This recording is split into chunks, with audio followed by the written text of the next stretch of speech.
طب انت بتؤمن ان بداخلك حمار؟ ايوه. السؤال زي ما سمعته كده، هل تؤمن بان داخلك حمار؟ هتقول يعني ايه؟ اقول لك يعني في دايما آه انسان ما بيؤمنش بان داخله حمار. في واحد بيعتقد انه فعلا في داخله حمار عندما يعند او يكرر الفشل او يرفض انه يتعلم او ما يحاولش يفهم. لو نظرت بصدق لنفسك هتلاقي المواقف اللي انت عاندت فيها بلا سبب والقرارات اللي انت عدتها تاني رغم فشلها قبل كده هتحس ان فعلا في داخلك حمار. هقول لك بقى الدكتور عصام الخواجه استاذ الطب النفسي بالولايات المتحده الامريكيه كان عامل تجميعه عن فلسفته في الحياه. قال فيها اول ايه بقى؟ اول حاجه قال فيها اول خطوات التغيير للافضل انك تعترف بالحمار اللي جواك، وانك انت تعرف ان العند والتسرع واتخاذ القرارات دون تفكير ده مش حاجه كويسه.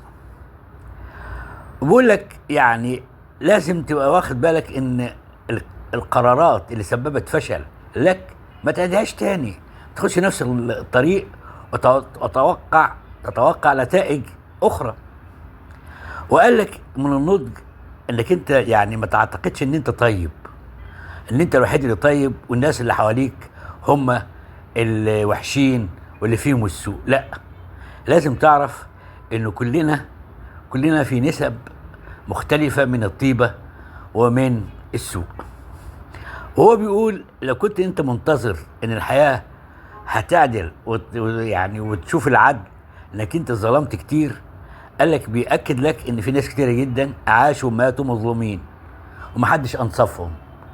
عشان كده لازم تدرك هذه الحقيقة المؤلمة عشان تثابر في الحياة وتسارع لكي تنجح.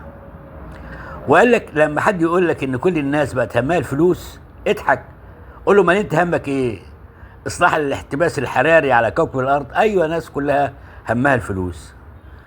برضو الدكتور عصام بيقول لك اللي بيعمل حساب للناس في كل شيء في حياته بيخاف دايما من نظرتهم ومن الحسد وكلامهم، قال لك هو في الحقيقه بيكبد نفسه وعقله بقيود حديديه. قال لك يا حبيبي دي حياتك انت مش حياه الناس، عيشها بالطريقه الصح اللي تحقق لك النجاح. وقال لك لازم تعلو على الصغائر عشان ما تجذبش الصغائر. حبيت اقول لك على اراء صادمه للدكتور عصام الخواجه تفيدك في حياتك. تحياتي.